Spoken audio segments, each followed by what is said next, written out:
Hello everyone, once again welcome back to my channel CS Pathshala. Myself CS Chaudhary. तो हमारी जो series चल रही थी वो चल रही थी क्लास 9th बायोलॉजी का चैप्टर नंबर 5 नेचुरल रिसोर्सेज, जिसके मैं 2 पार्ट पे वीडियोस बना चुकी हूँ, जिसका लिंक आपको मेरे डिस्क्रिप्शन बॉक्स पे मिल जाएगा। तो आज हम शुरू करने जा रहे हैं इसका पार्ट 3 और जो है हमारा वाटर के बारे में। आज हम जानेंगे वाटर का कितना परसेंट अवेलेबल है और कितना पीने के योग्य पानी है, कितना पोटेबल है, एंड प्लस जो वाटर है उसकी ज़रूरत क्यों है, नेसेसिटी ऑफ वाटर को कवर करेंगे, and at last water pollution के बारे में हम जानेंगे। ओके, तो before start the topic water, तो प्लीज़ अगर आप मेरे इस चैनल पर नए हैं तो please subscribe my channel CS पाठशाला। तो चलिए स्टार्ट करते हैं। वाटर जिसको हम हिंदी में कहते हैं जल। जल भी एक क्या है, नेचुरल रिसोर्सेस है, मीन्स प्राकृतिक संसाधन है जो किसी भी लिविंग बीइंग को अलाइव रखने में हेल्प करता है। और इसके बिना हम जीवन को इमेजिन भी नहीं कर सकते। अगर जल नहीं होगा, पानी नहीं होगा तो सीधी सी बात हम भी नहीं होंगे, एनिमल्स नहीं होंगे, एंड पेड़ पौधे नहीं होंगे। तो क्लियर। तो वाटर प्रेजेंट कितना है हमारी अर्थ में। एज यू नो, जो अर्थ है हमारी उसके 3/4 पार्ट वाटर से ही भरा हुआ है। जैसे हमारी अर्थ है तो अर्थ के हम अगर 4 हिस्से कर दे तो इसके 3rd पार्ट तक ये क्या है, वाटर ही भरा हुआ है, और 1 पार्ट में क्या है, ओनली लैंड है। तो हमारी टोटल अर्थ में 3/4 पार्ट क्या है, वाटर है। बट क्या ये पूरा का पूरा पानी पीने के योग्य है? नहीं, क्योंकि जो भी ओशियन का पानी है आपको पता है उसमें बहुत ज़्यादा मिनरल्स होते हैं एंड उसमें सॉल्ट प्रेजेंट होता है जो पीने के योग्य नहीं है। पानी बहुत ज़्यादा है लेकिन वो हमारे कोई भी काम का नहीं है। इसलिए इतना पानी होने के बावजूद भी जो लैंड में भी जो लैंड पार्ट है, यहाँ भी बहुत सारी लैंड बॉडीज़ में वाटर बॉडीज़ प्रेजेंट रहती है जो जाकर के कहाँ गिरती हैं, समुद्र में या ओशियन में ही गिरती हैं। लेकिन वो पूरी की पूरी लैंड की जो वाटर बॉडीज़ हैं वो भी पीने के योग्य वहाँ पानी नहीं रह गया है due to the human activities. आपको पता ही है कि हम ही लोग उसे गंदा कर रहे हैं, जो भी हमारे नेचुरल रिसोर्सेज हैं। तो केवल अगर बात की जाए, जैसे कहते हैं ना कि अगर एक बकेट भर को अगर हम पूरा पानी मान ले अर्थ में प्रेजेंट, तो उसमें से केवल 1 मग, ठीक है, जो 1 मग है वो पानी केवल प्रेजेंट है लैंड वाले जो वाटर बॉडीज़ हैं वो। और उन 1 मग पानी में भी ओनली 1 ग्लास पानी ही पीने के योग्य है। तो कैन यू इमेजिन कि वाटर कितना कम है और ये हमारे लिए कितना ज़रूरी है कि हम वाटर को, जो पीने के योग्य जो पानी है उसको बचाएं। तो अगर सीधी बात की जाए, जो पीने का योग्य पानी होता है वो केवल है वो है ओनली 2%। तो आप देख सकते हैं अगर 100 लीटर और पूरा पानी है तो उसमें से केवल 2 लीटर पानी ही पीने के योग्य है। इसलिए वाटर को बचाना बहुत ज़रूरी है। तो थोड़ा बहुत आपको क्लियर हुआ होगा। अब हमारा जो आज की वीडियो का सेकंड टॉपिक है वो नेसेसिटी ऑफ वाटर, मीन्स पानी की क्या आवश्यकता है। तो सबसे पहली बात तो कंपोनेंट ऑफ लिविंग मैटर। पानी की अगर हम बात करें, जो जितनी भी लिविंग थिंग्स हैं, पेड़ पौधे हैं, ह्यूमन बीइंग्स हैं, एनिमल्स हैं, तो इन सभी की जो बॉडीज़ है वो वाटर से, एक वाटर क्या उसका कॉन्स्टिट्यूएंट है, एक संगठक है। तो अगर हम बात करें कि हमारी बॉडी में कितना % वाटर होता है, तो ये होता है 60 to 65%। तो आप पता लगा सकते हैं कि जो वाटर प्रेजेंट होता है हमारी बॉडी में, ये भी एक कंपोनेंट है हमारी बॉडी का। अब दूसरी बात अगर है तो ये है सॉल्वेंट। तो उसकी ज़रूरत क्यों है? सॉल्वेंट का मतलब क्या होता है? विलायक। सॉल्वेंट को हम हिंदी में कहते हैं विलायक। विलायक क्या होता है? आप देखिए, जैसे कि एक विलयन होता है, सॉल्यूशन होता है, वो 2 चीज़ों से मिलकर बनता है, विलेय और विलायक, सॉल्यूट एंड सॉल्वेंट। तो एक प्रकार से जो वाटर होता है वो यूनिवर्सल सॉल्वेंट होता है, मीन्स वो अपने आप अंदर बहुत सारी चीज़ों को क्या कर लेता है, घोल लेता है डिज़ोल्व कर लेता है, इसलिए ये एक यूनिवर्सल सॉल्वेंट है। क्लियर हो गया। जैसे चाय बनाते हैं या कोई भी पानी हम कुछ उसमें डालते हैं तो सारी की सारी चीज़ें नहीं होती हैं, बहुत सारी चीज़ें, मैक्सिमम चीज़ें जो होती है वो वाटर में डिज़ोल्व हो जाती है, इसलिए वाटर को हम कह सकते हैं यूनिवर्सल सॉल्वेंट भी कह सकते हैं। And third one is transport. जो वाटर है वो ट्रांसपोर्ट का काम भी करता है। जैसे कि आपको पता है कि पहले के टाइम पे अगर हम 200-300 साल पुरानी बात करें तो जो वाटर है बहुत ही इम्पॉर्टेंट रोल अदा करता है ट्रांसपोर्ट सिस्टम में। जब हमें एक देश से दूसरे देश जाना होता है तो एरोप्लेन्स वगैरह डेवलप नहीं हुए थे, तो इन्हीं वाटर बॉडीज़ का ही सहारा लिया जाता था और दूसरे देशों से व्यापार किया जाता था। तो यहीं से वाटर के थ्रू ही जो भी हमारे जहाज़ होते थे, इन जहाज़ों के द्वारा ही एक देश से दूसरे देश में सामान को पहुंचाया जाता था या फिर लाया जाता था। तो वाटर क्या करता था, एक बहुत इम्पॉर्टेंट रोल प्ले करता था ट्रांसपोर्ट सिस्टम में।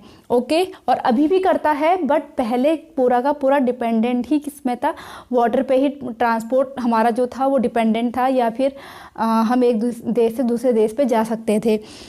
फिर लास्ट वन है वेस्टेज। वेस्टेज का मतलब यहाँ पर है जो भी वाटर बॉडीज़ हैं, जो भी शहरों का जो गंदा पानी होता है या फिर जो सीवेज वगैरह का जो पानी होता है वो सारा का सारा पानी कहाँ छोड़ दिया जाता है, इन्हीं वाटर बॉडीज़ पे ही छोड़ दिया जाता है, वेस्ट को छोड़ दिया जाता है। बट यहाँ पर बहुत इम्पॉर्टेंट थिंग हमें सोचनी चाहिए, और सरकार ने हालांकि कदम ऐसे उठाए भी हैं या फिर जो भी प्लांट्स वगैरह होते हैं इसके लिए कि वेस्टेज को पानी में छोड़ने से पहले उसका ट्रीटमेंट किया जाता है ताकि वो हमारे लिए हानिकारक ना हो, क्योंकि उस पानी का यूज़ अर्थ को कोई फ़र्क नहीं पड़ेगा। फ़र्क किससे पड़ेगा, हम ह्यूमंस को ही, एनिमल्स को ही फ़र्क पड़ेगा। इसलिए कोई भी सीवेज है उसको पानी में छोड़ने से पहले, वाटर बॉडीज़ में छोड़ने से पहले उसका ट्रीटमेंट करना बहुत ज़रूरी है। उसमें से जो भी हानिकारक चीज़ें हैं उन्हें डिस्ट्रॉय करना बहुत ज़रूरी है। ओके, तो एक प्रकार से वाटर जो भी हमारी जो ज़रूरत की चीज़ें नहीं है वो वाटर बॉडीज़ पे क्या कर दी जाती हैं, छोड़ दी जाती हैं। बट हमें इसका स्मार्टली यूज़ करना चाहिए ताकि हमें वो हमारे लिए वो हार्मफुल ना हो। तो आई थिंक आपको ये वाटर की जो एक उपयोगिता है वो समझ में आई हो, हमें क्यों उसको बचाना चाहिए। अब बात करते हैं वाटर पॉल्यूशन की। Water pollution as you know, और आपने पहले से भी पढ़ा होगा, वाटर पॉल्यूशन क्या है, जब वाटर में हार्मफुल सब्सटेंसेस मिक्स हो जाते हैं और वो हमारे लिए बहुत ज़्यादा अनुपयोगी हो जाता है, यूज़फुललेस हो जाता है, तो उस कंडीशन को हम बोलते हैं वाटर पॉल्यूशन। तो ये तो आप शायद छोटी क्लासेस से ही पढ़ते चले आ रहे हो, तो इसको आई थिंक इसको ज़्यादा डिटेल में बताने की ज़रूरत नहीं है कि व्हाट इज़ वाटर पॉल्यूशन। तो जान लेते हैं sources of water pollution. Water pollution होता कैसे है, कैसे वाटर पॉल्यूशन में डायरेक्टली या इनडायरेक्टली हम उसको गंदा कर रहे हैं या उसको पल्यूट कर रहे हैं, तो उसके सोर्सेस क्या क्या होते हैं। तो पहला सोर्सेस है सीवेज। अभी थोड़ी देर पहले सीवेज की बात भी हो रही थी कि जितने भी सारे जो बड़ी बड़ी सिटीज़ हैं या पहाड़ों में हैं जहाँ पर सीवेज की सुविधाएं होती हैं, तो उन सीवेज़ों को जिसमें बहुत ज़्यादा गंदगी होती है उसको डायरेक्ट कहाँ छोड़ दिया जाता है, बिना ट्रीटमेंट के या फिर पार्शियली ट्रीटमेंट के बाद उसको छोड़ दिया जाता है वाटर बॉडीज़ में, जिस वजह से वो पानी हमारे ही उपयोग के काबिल नहीं रह जाता। तो ये बहुत बड़ा रीज़न है वाटर पॉल्यूशन का, सीवेज। क्लियर। दूसरा है फर्टिलाइज़र्स। एज़ यू नो, जो किसान है और पॉपुलेशन है वो दिन पर दिन बढ़ती जा रही है, और जो भी कंज्यूम करते हैं हम फूड को, उसकी डिमांड बढ़ती जा रही है, जिससे जो किसान लोग हैं वो अपनी फसल को अच्छा पैदा करने के लिए और ज़्यादा उत्पादन करने के चक्कर में बहुत ज़्यादा फर्टिलाइज़र्स वगैरह का यूज़ करते हैं। तो वहाँ पर उस वजह से जब बारिश वगैरह होती है वो कहाँ पहुँच जाती है, वो जो फर्टिलाइज़र्स है वो पानी में मिक्स हो जाती है, फिर पानी बहते बहते वाटर बॉडीज़ में पहुँच जाता है, जिससे वाटर बॉडीज़ में क्या आ जाते हैं, केमिकल्स या मिनरल्स आ जाते हैं, और वो भी, और उस पानी को हम ही कंज्यूम करेंगे तो वो मिनरल्स या फिर जो भी फर्टिलाइज़र्स है वो इनडायरेक्टली या डायरेक्टली हमारे ही बॉडी में आ जाते हैं और हमें उनसे परेशानी होती है। तो फर्टिलाइज़र भी इम्पॉर्टेंट रोल प्ले करते हैं वाटर पॉल्यूशन में। फिर जो नेक्स्ट है वो है पेस्टिसाइड सेम थिंग जैसे हम फर्टिलाइज़र्स का यूज़ करते हैं उसी तरह से अपने प्रोडक्शन को क्या फार्मर लोग क्या करते हैं ताकि उनकी जो भी वो क्रॉप्स हैं वो नष्ट ना हो, उसमें कीड़ा ना लगे, उसके लिए उसमें पेस्टिसाइड्स यूज़ करते हैं बहुत ज़्यादा मात्रा में। और सेम थिंग वही प्रोसेस हो जाती है जब बारिश वगैरह होती है तो वो वाटर में आ जाता है और वाटर फिर बहते हुए वाटर बॉडीज़ तक पहुँचता है और वो सारे पेस्टिसाइड्स कहाँ पहुँच जाते हैं, वाटर में पहुँच जाते हैं और वो हमारे पीने के योग्य नहीं रह जाता है। तो पेस्टिसाइड्स भी इम्पॉर्टेंट रोल प्ले करते हैं वाटर पॉल्यूशन में। अब लास्ट है हमारा थर्मल पॉल्यूशन। अब देखिए थर्मल पॉल्यूशन क्या है। एज़ यू नो जो बिजली है, इलेक्ट्रिसिटी है, कहाँ से प्रोडक्ट की जाती है, इसका प्रोडक्शन होता है वाटर से। तो जो वाटर पे ही बड़े बड़े एपरेटस या फिर जो हम कह सकते हैं कि इंडस्ट्रियलिस्ट होती है जहाँ पर इलेक्ट्रिसिटी का प्रोडक्शन किया जाता है। तो वहाँ पर से जो भी ऑयल्स वगैरह निकलते हैं या जो भी हम वहाँ पर ऐसी चीज़ों का उपयोग करते हैं जो वाटर को क्या करते हैं हार्मफुल पहुँचाते हैं, उसमें हार्मफुल सब्सटेंसेस मिक्स हो जाते हैं और इससे भी वाटर क्या होता है पोल्यूशन होता है। तो ये तो कॉजेज़ हो गए कि वाटर पॉल्यूशन होता कैसे है। अब जान लेते हैं इसके कॉन्सिक्वेंसेस ऑफ वाटर पॉल्यूशन क्या होंगे, क्या दुष्परिणाम होंगे वाटर पॉल्यूशन जब आएगा। तो पहली बात तो जब वाटर पॉल्यूशन बढ़ता ही चला जाएगा तो पानी पीने के योग्य नहीं रह जाएगा।